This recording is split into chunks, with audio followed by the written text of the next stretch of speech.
Hello and welcome to MGP552. I'm Kevin. With me as ever, the Sheepdog, Anna and Pab. Say hello, boys and girls. G'day.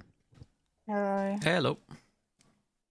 Anna, come on. Be excited. Be happy. You've got no reason to be tired. I'm tired. Yeah. Tired, schmired.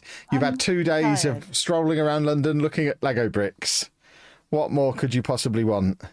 Hence, I am tired. Nah. You've had a marvellous time. I'm tired. I've had 4 hours sleep because the air conditioning sounded like it was going to drop 1,000 pints of water onto I my find it very heater. hard to believe you've only had 4 hours of sleep when you were asleep for a good 3 hours before I even went to sleep. So you're telling me Well, after I went to sleep you wasn't didn't sleep asleep anymore? because I heard all of the voiceover you did when you took the pillow away from me and you're jumping on and off the bed constantly. So What were I you was doing very jumping much off the bed? awake. We were in our hotel room last night from like 8 p.m. So I had to do some jumping on the bed. You've stayed in a hotel before, Yeah, presumably. you do get excitable, don't you, I suppose? Had you Yeah. had sugar again? I'd had quite a lot of sugar, yeah. I got really quite sugary. I got these really disgusting cakes from an Asian shop that were bean flavour. Bean flavour? Yeah. What kind of bean? Red bean. Red bean and brown sugar flavoured cakes. They're awful. They taste of coffee. They taste of coffee, but really soft and chewy. They're horrible. I mean, could I only like the manage taste of 3 of them. coffee. You've brought them home. Oh yeah, I'll finish them. I'm not a monster. They were like £4. They were from a fancy shop. I've got to finish them. They've taken over Westfield Stratford because we're veterans of Westfield Stratford. We've stayed there many times at the various conventions that we've stayed at. We'll get on to conventions in a bit, I'm sure. But we've stayed there many times. But they've basically moved Comic-Con inside the Westfield now. There's, in addition to the Lego store and the Entertainer that were already in there, there's now a Pop Mart store. There's 2 like Asian pop culture-y type stores. Anna spent an absolute fortune on a Care Bear and various other fluffy, squishy things. Because, Kevin, I am reliving my childhood. I wasn't allowed a Care Bear when I was small or cute little things. There was I no- bought I them had Care Bear wallpaper. myself. I'm with you, Anna. I There was had no Care Bears there was all no over my walls criticism when I there. was very This little. was description of the changes that have happened to Westfield. We don't need to go to conventions anymore. We can just go and hang out at Stratford.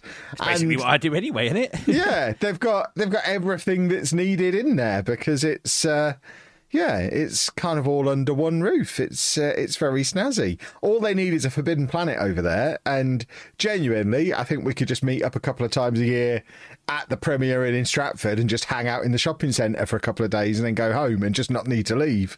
I think it'd be ideal. So if anyone could talk to Forbidden Planet, it's time they opened another London store. Only having one store in a city the size of London, absolute madness. Get another store over in East London for us to hang out Everybody at. knows that comic book shops are thriving in this economy. Yeah, exactly. I mean, to be fair, it probably is more of an accurate reflection of Comic-Con that there are no comic books available in Stratford. It's just like Comic-Con then, isn't it? Because I don't remember the last time I saw a comic book there. Yeah. On the topic of conventions, of course, we have had the announcement this week that EGX has finally fallen apart, collapsed in on itself, the way we've been predicting for many, many years. And we've not missed an EGX, apart from obviously the ones that didn't happen because of COVID. We've not missed an EGX since 2012.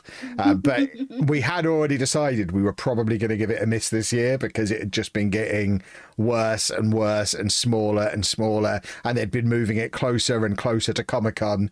And this week we have finally had the announcement that it's happening in the same building on the same weekend as London Comic Con at the end of October.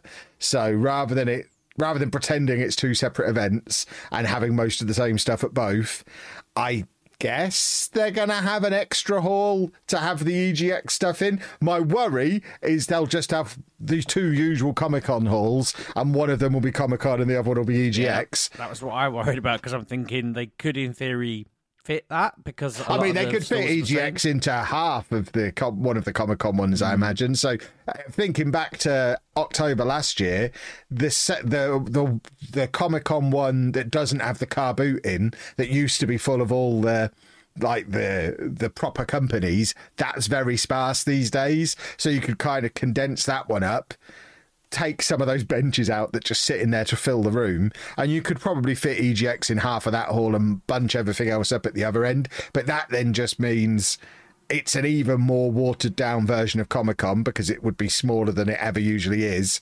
And I mean, I wouldn't be at all surprised if there's not much more in the way of gaming than you get at a typical Comic-Con anyway. It just feels like similar to how they have the social in the city corner at these events as well, but haven't actually run a social in the city event for about 4 years now, that they'll keep the EGX name for a couple of years until it eventually gets rebranded later down the line, and in 5 or 10 years time it would just be, yeah, there's a few games that they put in the corner of Comic-Con. Remember when there used to be a games convention, and everyone will have just forgotten the EGX brand in its entirety, which is a bit of a shame because back in the day it was incredible. We've talked many times about how wonderful it was over at Earl's Court.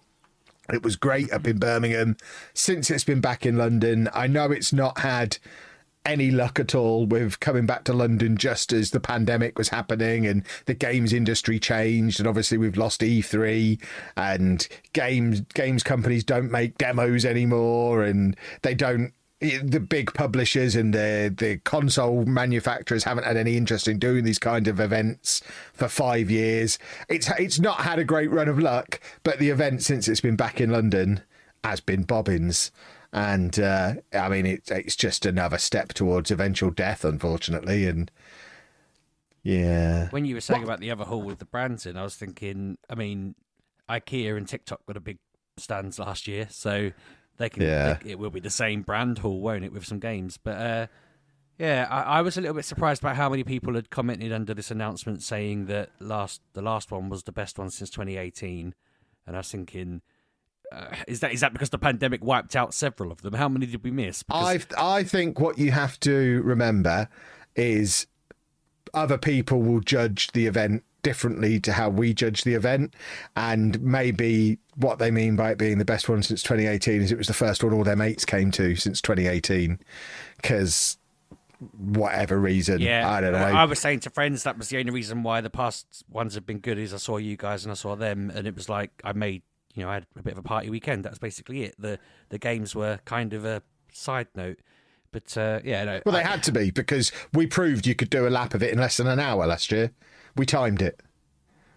So the games very much were a side note, and there wasn't much playable there anyway. So what do we need? Do we need the console makers to start taking it seriously again? I mean, I think, what is it? Unfortunately, what we need is to accept that the games industry has changed and it ain't going back to how it was, because there's no benefit to Xbox and PlayStation being at these events, because you're going to buy their stuff anyway, so they don't need to come and promote it. There's no interest in the big AAA franchise brands coming to these events, because you're going to buy their games anyway. They don't need to come to these events and promote them. We've commented for years on how it's shifted away from being a place where you came to try stuff to decide if you want to buy it, to a place where you could go and be told what's already out. That shift had already happened, and part of the reason for that shift is because the companies don't make demos anymore. So even if they did decide to come back and start doing these events, what are they going to show at them? Because they've not got a demo anyway. You're not going to get a demo of an upcoming game because such a thing doesn't exist. The Stellar Blade is dropped a demo, so demos are coming out. When did that demo come out? About a month ago, maybe 2 to 3 weeks ago, I want to say.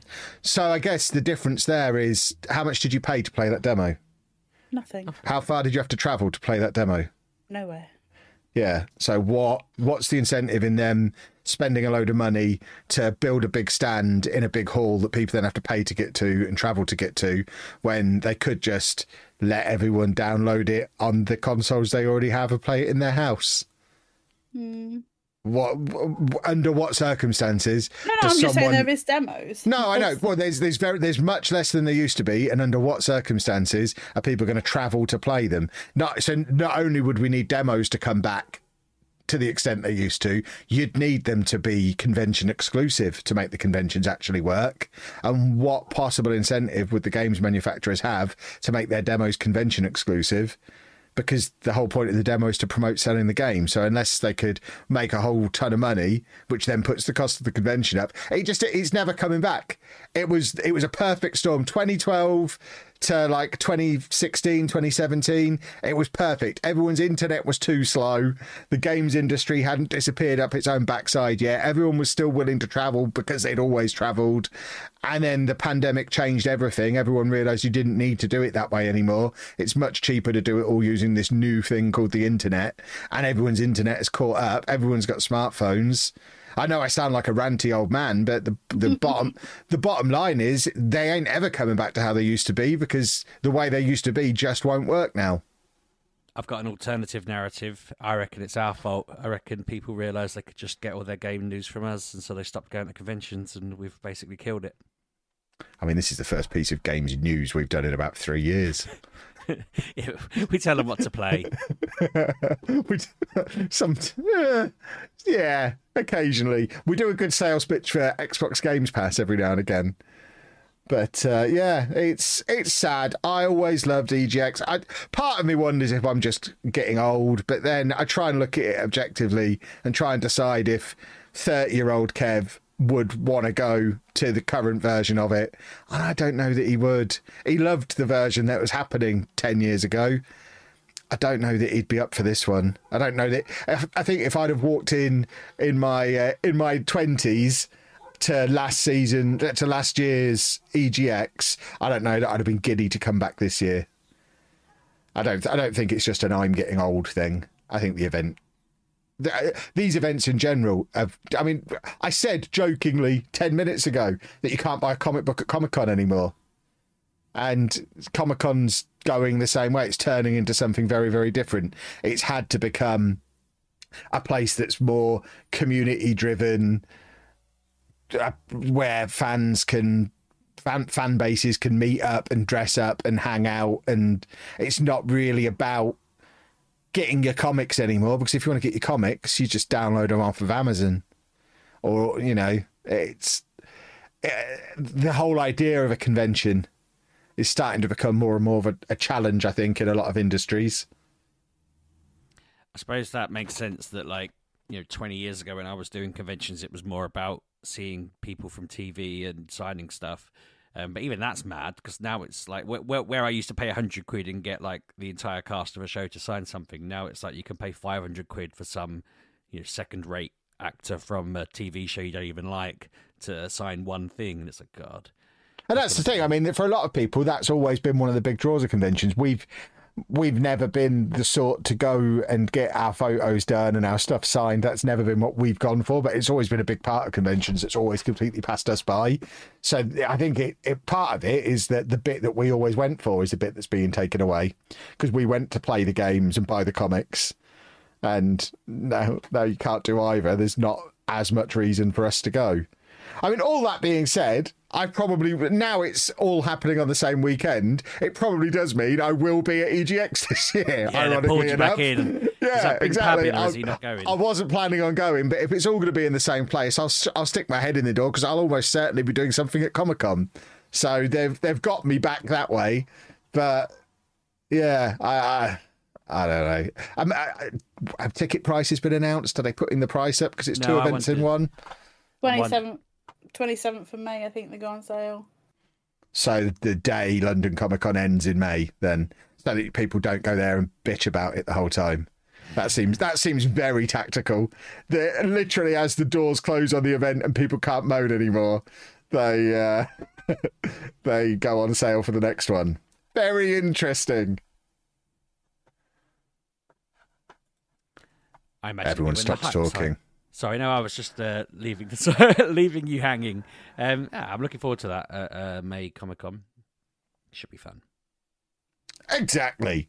All that being said, me and Anna are going to a Lego convention this weekend, because apparently they're still a thing. We are going. I'd just like to point out that at 41 years of age, I'm off to Reading Festival this weekend, Reading Brick Festival. The Reading Brick Festival. And I'm very excited about it. We're going to Reading. We're so cool. I've always wanted to, ever since I was a teenager, I've wanted to go to Reading Festival. And now we're going to the Reading Brick Festival. And it's going to be awesome. The other one, I went to the other one a couple of times.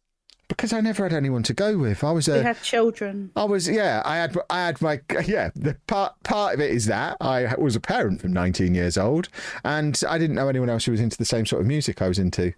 So the only festival I ever went to. We should go to festivals like Reading. I am not sleeping on a floor. I was going to say, I'm not camping. I'm not camping. I'm not going to camp and I'm not going to get my trainers dirty. So if you can find a way for me to stay in a hotel and not have to go outside, I'll tell you what, send me a link. I'll watch it on my computer at home. Let's get a camper van and just drive it through all the tents. Anna won't let me have a camper van. She said I had to choose between Lego and a camper van. So I chose Lego. Now I'm giving you a reason to get the other one. So get the camper van. And then at the end of it, when everyone just leaves their tents behind, we'll have fun just driving over and wondering whether there's people. But in there I still wouldn't want to get my trainers dirty either. I don't want to poo in a chemical toilet. I'm morally opposed to that. Mate, you poo in bags and then you swing the bags round and just fling them into the camp next door. I can't poo in a bag. I can't poo in a hotel toilet the first day I'm there. I have to get used to the setup. You need to understand that it's all one big turf war. You're in like different coloured camps and you just fling all your poo into the other camp. You are not selling this to me at all. I don't think I'm going to go along to this. If that's what Reading Brick Festival is like this weekend, I'm going to be furious. I mean, I'll take a couple of sacks of poo with me just to be on the safe side. You got to fit in. But yeah, I'm hoping we can just go there and look at some cool Lego. But yeah, I'm hoping if they don't sell T-shirts that say Reading Festival with brick in tiny letters in between them as merch at this event, they need to hire me as their merch guy, because that just seems like a no-brainer. I'll buy a Reading Brick Festival T-shirt so I can wander around wearing that with a list of loads of Lego sets on the back, so it's like a proper band shirt. If they're not doing that, they need to get me involved. It's madness. You need the people to be talking about how they're going to Leeds after I've finished selling this stuff. I'm going up to selling Leeds this afternoon. I mean, I'm going to start a Lego convention in Glastonbury. It's the logical next step. Just anywhere that doesn't have one but does have a big music festival. Let's get in there. That'll do it. Exactly. This is all very clever. Anna, we're going to start a Lego convention business. Yeah. But all that aside, I've not played any games this week. I mean, did you really think I would have done? Of course, I've not played any games this week. I've been too busy travelling around, going to every Lego store in London in one day, like we did yesterday. So your life is funny at the moment, isn't it? It's very whimsical. But my life's always been whimsical. We don't have children anymore. We need to find things to do. Yeah, exactly. We're working very hard to establish a new business. That's what this is. This is all work. This is all business. This is all because Football Manager decided to announce FM25 last year, so they killed FM24, and we need to make some money somehow. That's what this actually is. I need views from somewhere, and if I can't get them from Football Manager, then goose darn it, I'll get them from Lego, and it's their own fault. If we end up with a million subscribers on the Lego channel in a year, not making Football Manager content at all, they've brought it on themselves with their silly announcement last year that got everybody basically waiting for the next game. Grr. Makes me cross. Yeah, wait till your children leave, all of them, and then see how you are.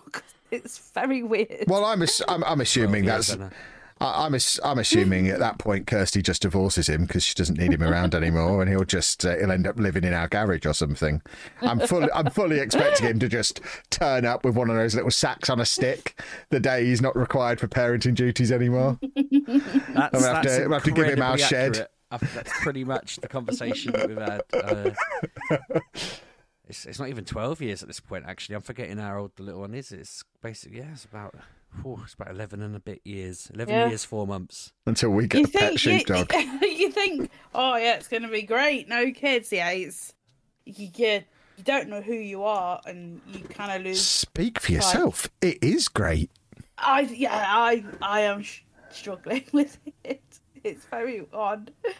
I just don't know what to do. I'm quite happy to go on record that I think it's a much better use of a bedroom putting a Lego city in it than putting a child in it. So I'm much happier with how things are currently. You can say that, but yeah. And I would and have said that to my children's face. That it's a massive improvement, a much better use of space. I'm very on board with the whole thing. But yeah, aside from Football Manager, like I say, nothing else played. Although I am now taking suggestions because me and Anna go on holiday in a couple of weeks. So I need to know if I'm taking my Steam Deck or my Switch or both and what games I'm downloading on it to play while I'm away. Because we'll have 2 weeks then where we can't even do Lego, apart from the couple of sets that I'm going to sneak in the suitcase to build while I'm there. So I am going to be forced into playing some video games while we're on holiday. So why don't you just take some, download some Lego games? Because they're rubbish. Well, they're not. They're great. They are. They're awful. They're rubbish until they start paying me to say they're good. I've got a game you can play on the toilet on your Switch or phone. I have several games I can play on the toilet, but go on. No, so basically, I mean, I've played 3 games this week. Well, maybe more even, actually, because basically what I've done, I'll start with, well, I'll go through them in a different order, but I'll start with saying I completed Final Fantasy VII, and then I don't know if I mentioned last week, but I went and hung out with my friends this weekend, and we basically just played Kingdom Hearts 1 through from start to finish, and then on to Kingdom Hearts 2. But while we were waiting for someone to turn up, the game I'm talking about is, and I don't know if you've played it before, I was sort of wondering if anyone had spoken about it before, is Suika game. You ever heard of it? Or Watermelon game, I think it's called. Never heard of this. Pab certainly never mentioned this before. I definitely mentioned this last week. Tell Pab you've got a bone to pick with him. That's hilarious. I'm sorry. sorry. Tell him you've got a bone to pick with him. He didn't do 10 minutes on this last week. Yeah. Did he actually? I'm sorry. Even I remember him talking about this, and it's my bit that I deliberately don't remember. Hilarious. Mate, I have a really bad memory and a neurological disorder. But please, tell us all about it, Sheepdog. Well, yeah, my friend showed me it, have a crack at this, and I immediately, rattled off a 2,500 score, and they were like, that's pretty good for your first go. This game sounds great. I'm going to download it on Sheepdog's recommendation. Hold on. And then we played it for a bit, and then when I got home, I was trying to find it on iOS, and I couldn't find it anywhere. It turned out I was just looking for the wrong name. It was I think it's called Suika Game Aladdin on the iOS, but it's just called Suika Game on Android and also on the Switch. But yeah, the music is addictive as hell, and it's the only game I put the volume up on and sit there singing along to it, making up my own words, just pushing my fruit out. I mean, if Pab's already talked through it, that's wrecked me a bit here, but it is just dropping fruit on other fruit, and it combines, and you've got to try and not fill your fruit pot up.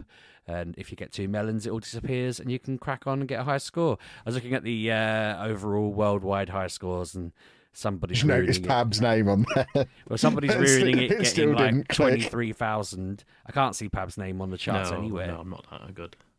I'm seeing that, today's high scores around the world.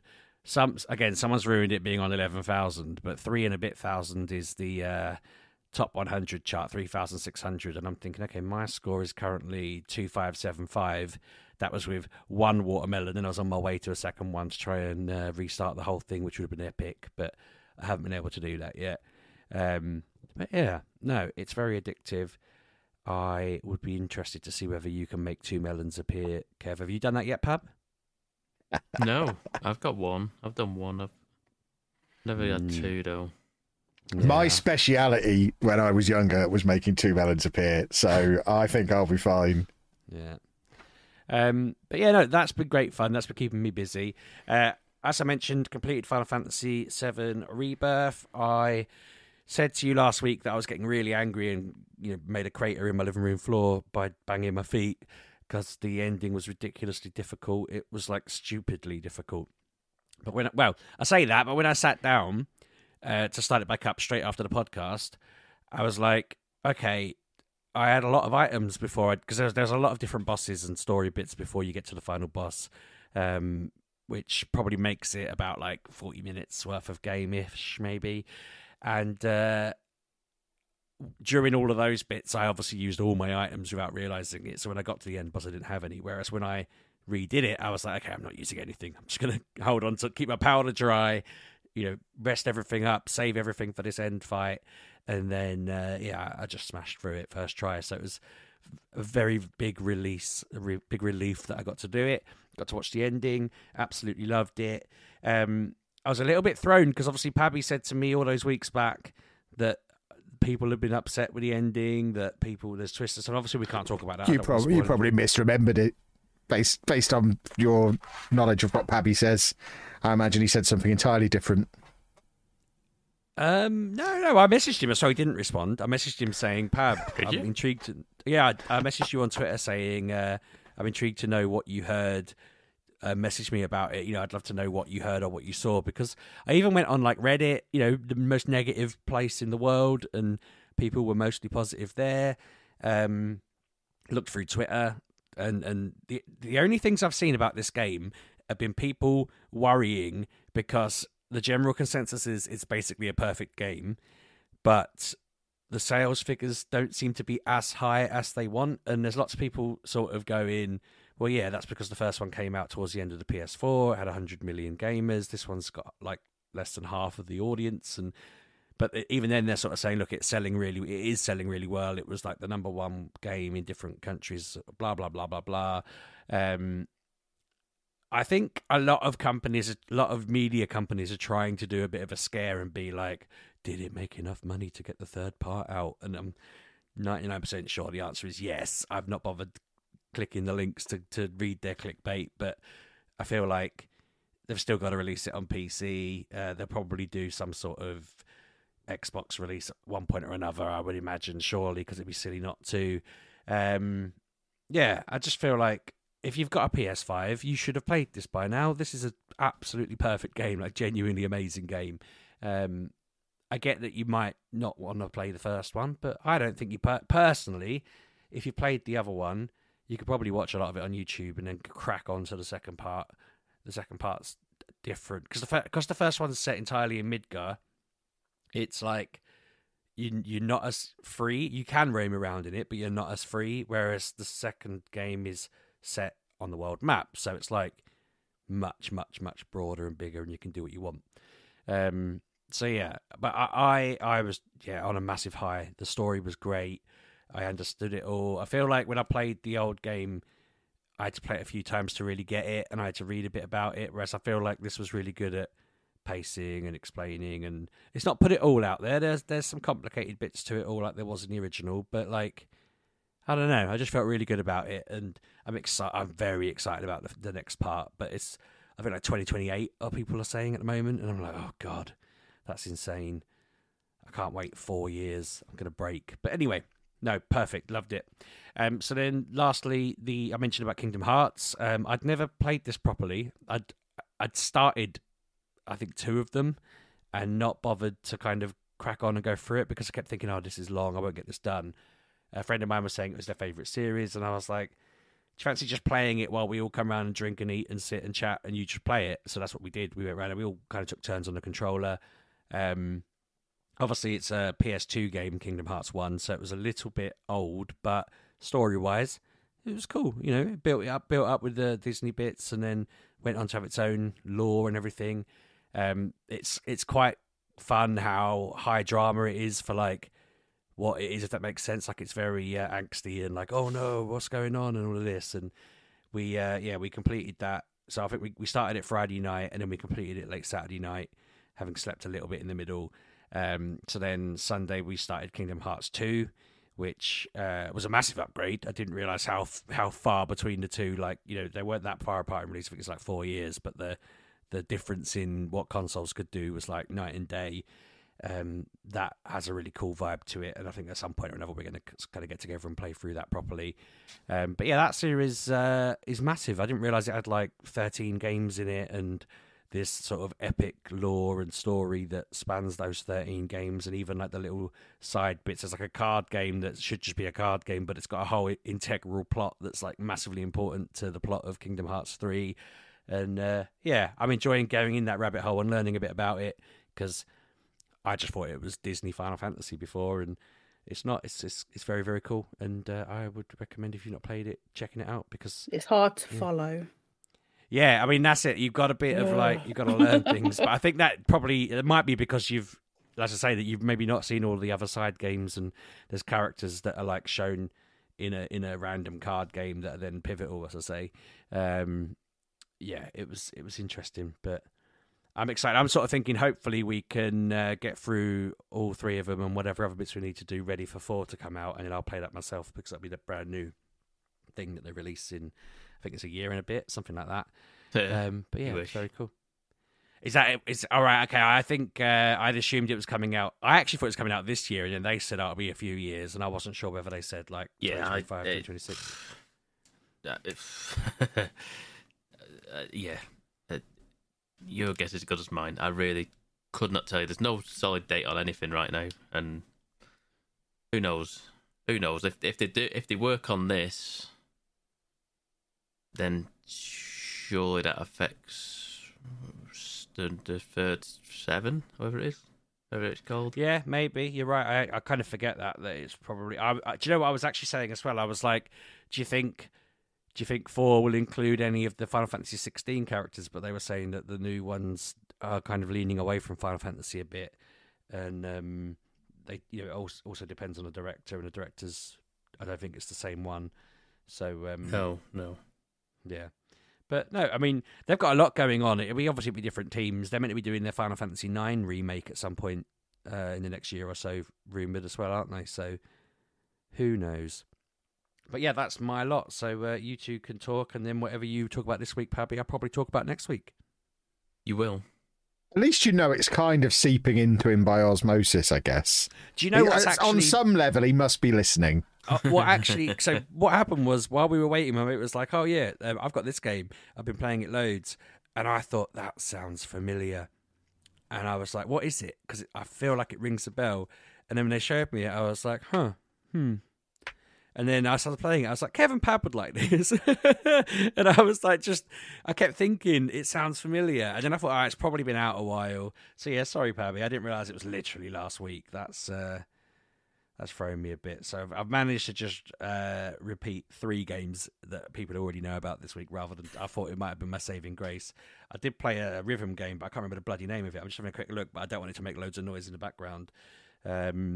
It was like a drum game that I just ended up playing for a while, that Taiko no Tatsujin Pop Tap Beat. Yeah.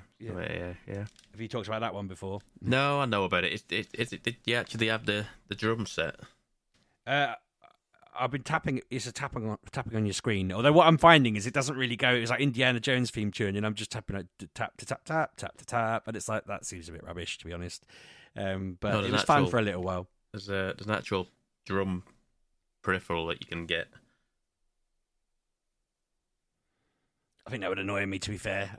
It's a much better experience from what I've seen, and that's the only reason I've not played it, because I was like, I'd kind of want the peripheral, and it, like I said, I just don't need more stuff.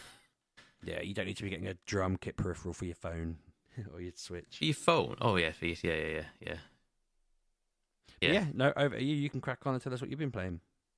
Me? Okay. Speaking of things that Sheepdog will get to at some point, I played and finished the Rising Tide DLC for Final Fantasy 16. That was quick that you played and finished it. Was it good? Yeah, it was about 5 hours long, I want to say. Not massive. It's longer than the Echoes DLC, which was the smaller one last year. The Echoes one was pretty much a Mother Crystal dungeon, if I remember rightly. And this one was a whole new town and icon. See, a little bit of me's not sure if I want to do it. Do you know what I mean? Like, I kind of feel like it's not going to further the story. No, it's kind of like it's like a sub story within, because it's all you when you finish the game, you're loaded back in, you're thrown back into the game like before the last mission. So it's all like sub story, but if you suppose if you played this DLC, because this DLC you would theoretically open up before you, if you hadn't finished the game already, you would potentially go in there with a new icon into that final mission. So yeah, I got back into it. It took a little bit of getting used to again. But once I did, I realised it made me realise how much I enjoyed the actual game.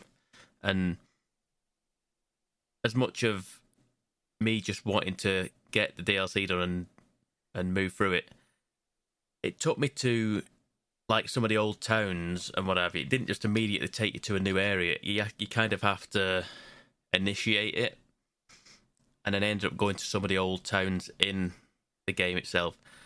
And then I found myself doing side quests. Sheepdog. I didn't want to be doing it. I found myself doing side quests that weren't even related to it. They're just in the game that I hadn't seen yet. I see. For me, I've done them all, so it'd be like, yeah. It should be quite clear what I'd need to do. I mean, how much is the DLC? I don't know. I bought it. I bought the full right. expansion pass thing, whichever it was when they announced it. I think it would be about maybe about £30, maybe at the time. Maybe a bit less. I don't know. 25. I don't know. But yeah, this is like you end up going to a whole new island, and you end up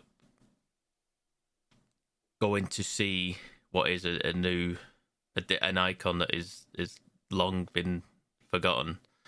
And yeah, it's interesting because there's a ton of new side quests in there. There's a ton of like the plus side quests, the ones that give you something for it as well. I've mentioned many a time the side quests are actually worth doing. I did all of them ones, didn't do them all, the regular side quests. There's a whole new hub. You actually go to a whole new town which has like a new blacksmith in there and a new vendor and stuff like that, so you can get new items from them. Turn on my blacksmith. He's I trained him up. I did all the missions about his feelings to make him feel better, so that he'd get better at his job. Yeah, I did that as well. There's a whole how's his emotion going to hold up when you're betraying him like this? There's a whole new blacksmith. To be fair, there's a new blacksmith. I bought a weapon for him. It still wasn't better than one I had, just because you can transmog all the things to make them look like certain things, can't you? You can make your swords look like other swords, can't you? And stuff like that. So I bought them all just to see what they look like, and then I went back to the original blacksmith just on the chance I was happened to be there, changing what the swords look like, and he had a new sword that I could actually buy, which I could craft, and I didn't even realise it. I don't know how long that's been there available for me to buy, but it's a lot better than what I had. I don't know how long it's been. Yeah, well, there's missions you do, and if you where he's like learning how to make better leather and better metal. And I did all that. I finished all the story stuff for him, but I don't know whether it's because I just didn't have the resources like and the materials for him to be able to buy it. But there's all new resources in this new area. There's all new resources. You get new things that you get like it's like a weird like sensor or and whenever you get near, there's certain resources you can't see. But the sensor will go off and there'll be like a little ringing noise, and you can just suddenly see like a little blue flashing light in the corner, and that's one of the resources you can get now. So yeah, I did that. The boss fight is one of the. I've not been this mad in a while on games. I'm playing it on whatever it is, story mode, whatever it is, and it is insanely difficult to the point where I put it down at one point. Walked away for an hour or so, came back and thought there must be something I'm doing, and I watched a YouTube video just to see am I doing something wrong here. It seemed impossible. It's like a fight where you have to break down. I'm sure this is in the main game as well, where you have to break down the shields of the icon at a certain point. And he has like the icon will have a purple health bar instead of a regular health bar, and you have to wear it down. I think that was in the other game. Yeah, they had a thing where they'd be doing, if you don't smash the purple one, they'll do a special move that will really hurt. It might not wipe you out, but it'll be like yes, a nuke there you go. move. That is exactly what that does, but it is fail state. You don't do it. It's fail state done. Start again.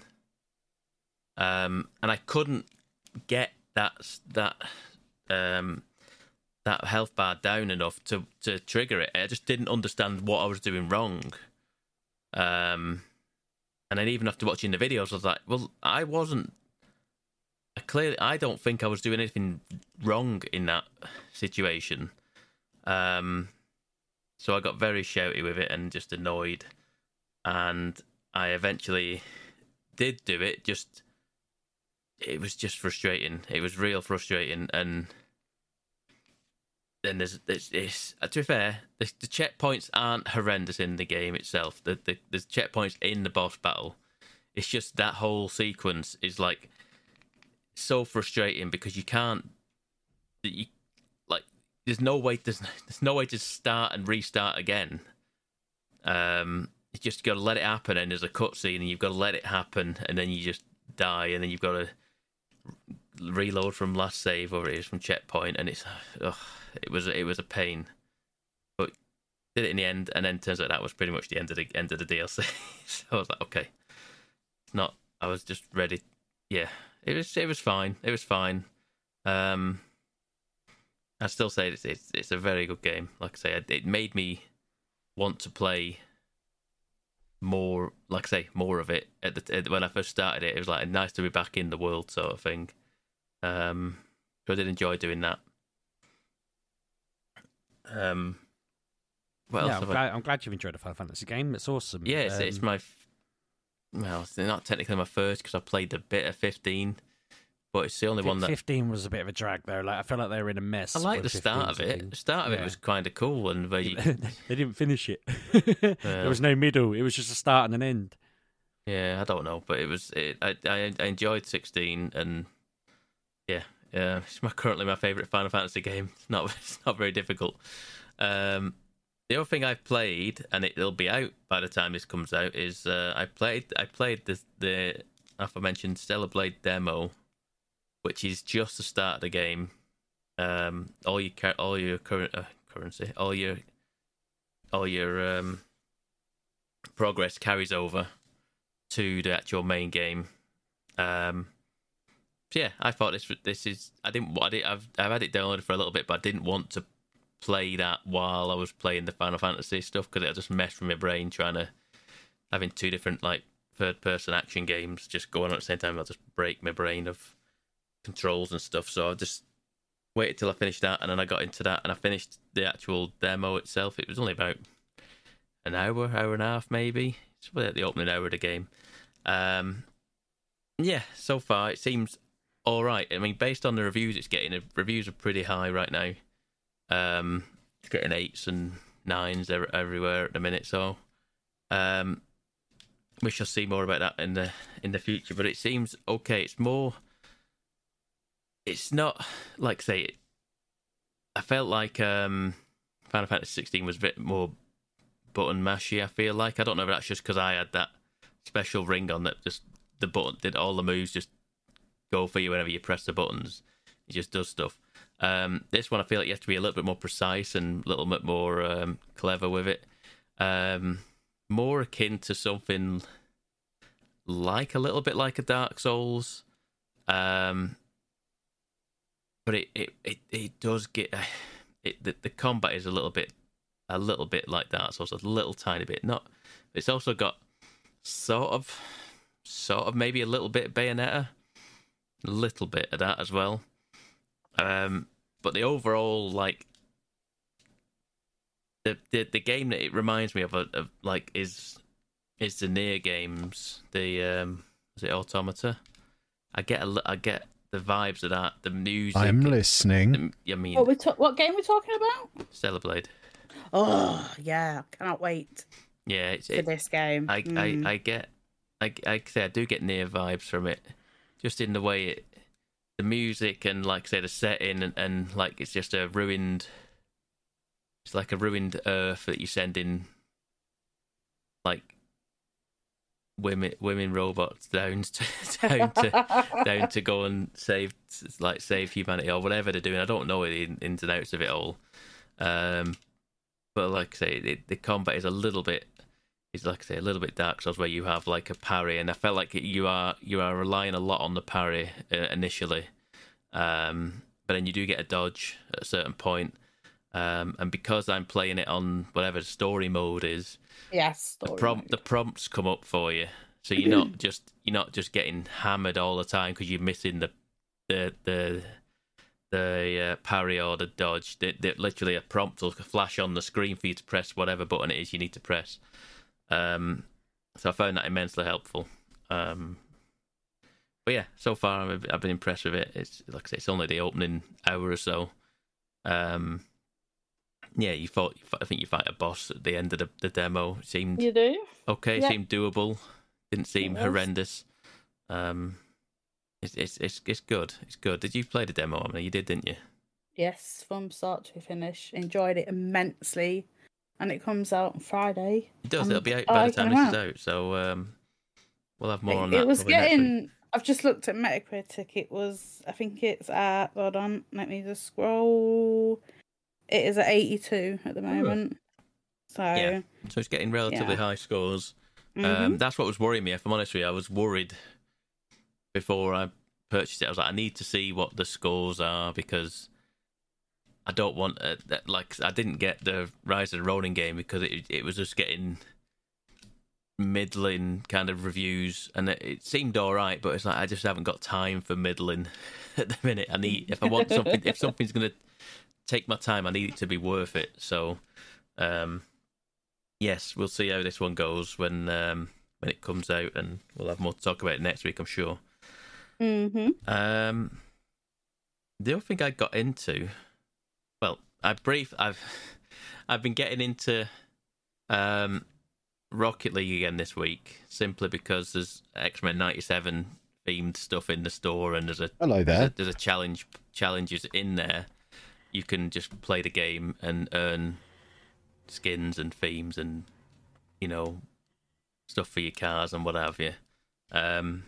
So I've been doing that, and it's fun to play with friends, even though I'm really bad at it.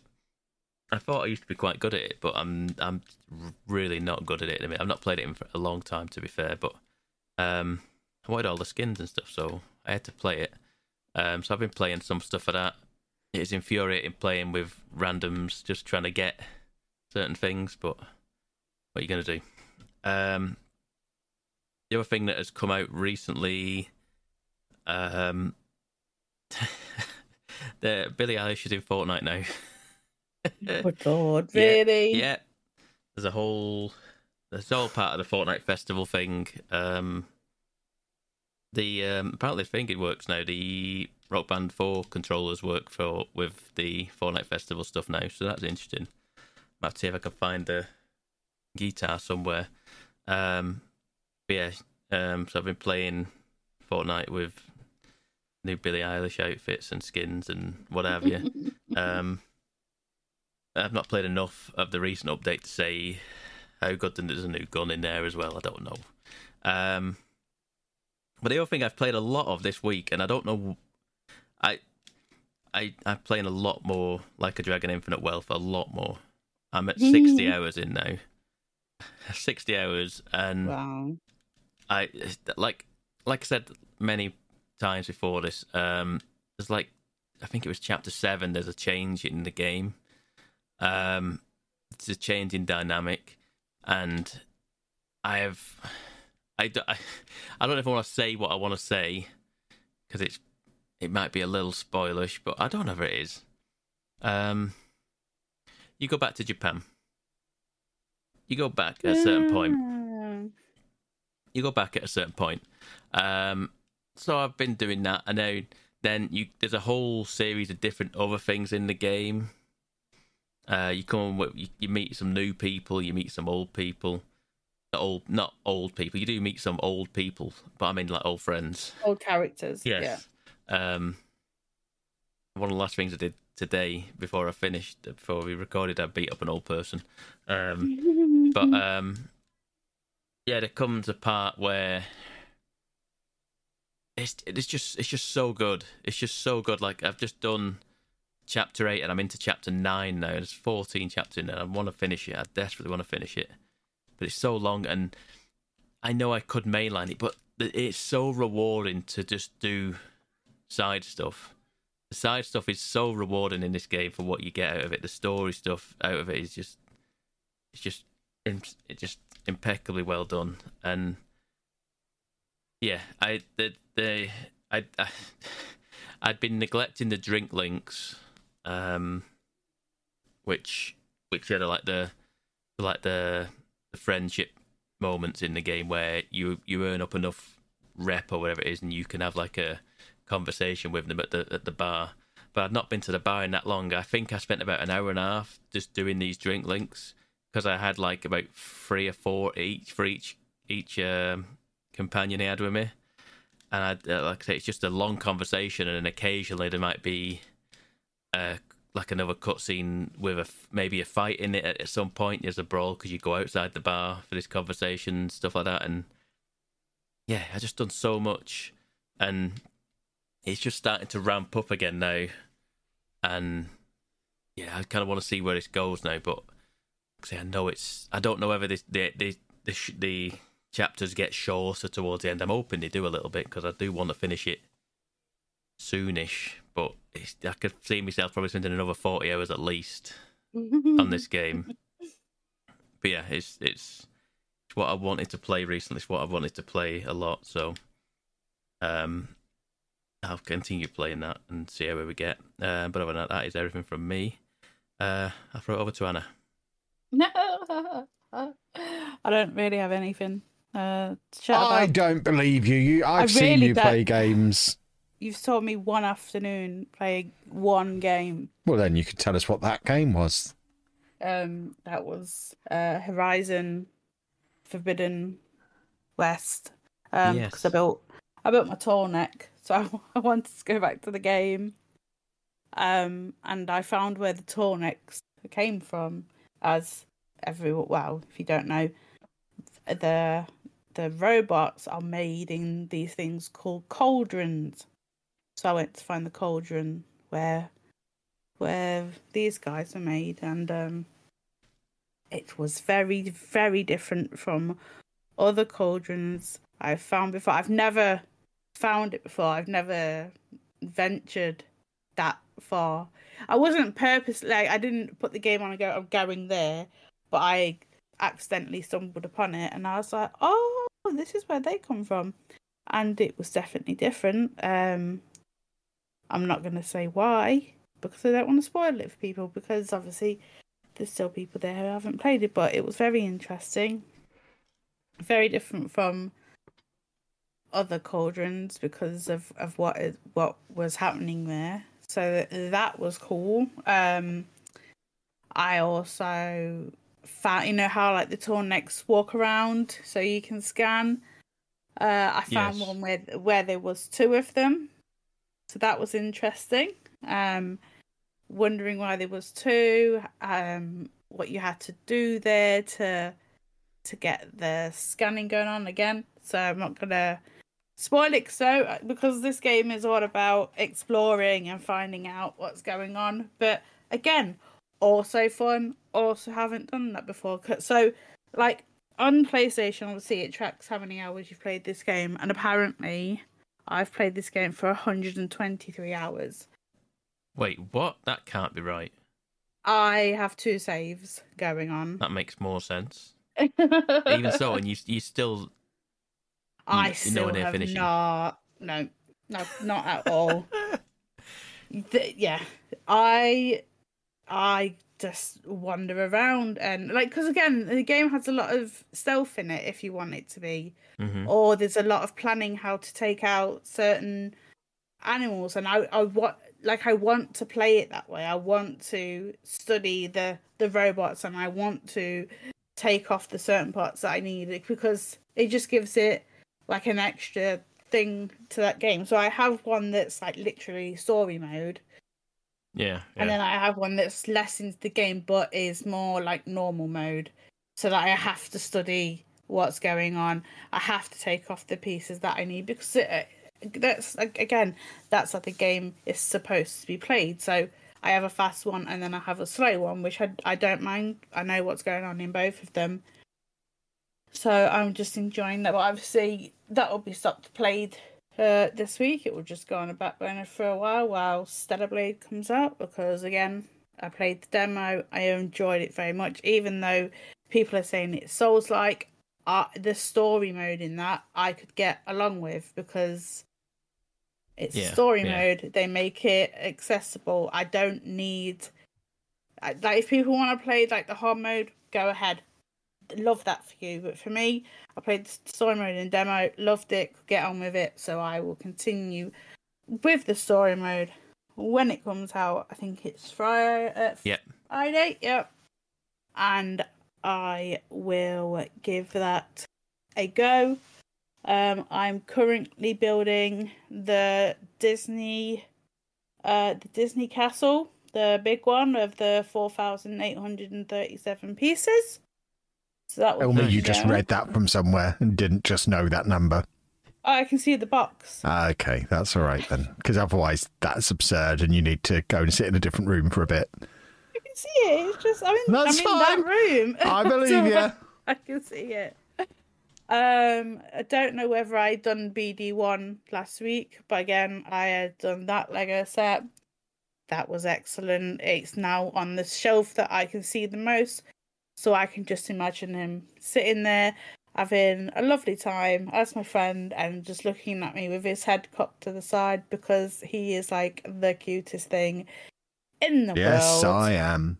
I want to get the lights for him, because I think that will make him extra cute. So that's going to be fun. And I built a up house and a tranquil garden, and I have now purchased this week a Japan palace. I forget which one because it is over there. I've got that, and I also made all the art in Kevin's room. So if you watch Kevin's videos, the art on that wall I made the Great Wave, and I made the Spider-Man that's like crawling out of the frame. I did both of them in one weekend. This seems unlikely. Or why would they be in my room? Clearly, I must have done them. Because you wanted them. I had a very nice time doing them. The Spider-Man one, we have a spare one for me. So that is excellent, because I started making it and I was like, well, I'll make this for Kevin and then he can give me the one underneath so I can put it back on my shelf so it looks nice and pretty. So the art in his room, I made it because I am excellent. Kevin wouldn't like it. See, Kevin doesn't like fiddly bits. I do. It's like paint by numbers because it was all circles. It's like click, click, click, click. It's just follow it. I love following things. And I had a very nice, on Sunday, I sat here, I watched, I don't know if I can say it on here, I watched a sitcom that began with an S and then it was Creek. You can say Schitt's Creek, that's the family name. That's not swearing, that's the family name. I watched a lot of episodes of that. It's very weird binge watching things because you're watching it and it's like, oh, we've been there 4 years. I'm like, no, you haven't. You've been there like a week because you're binge watching it. But anyway, that's a different thing. But yeah, I watched a lot of them and just made the Great Wave. Great Wave is lovely. I now need Starry Night and the Elvis one and the Sith one just to make them. I don't even care for Elvis or the Star Wars one. I just want to click, click, click, make them because it was so enjoyable. But yeah, all I've played is what did I say? Horizon, yes.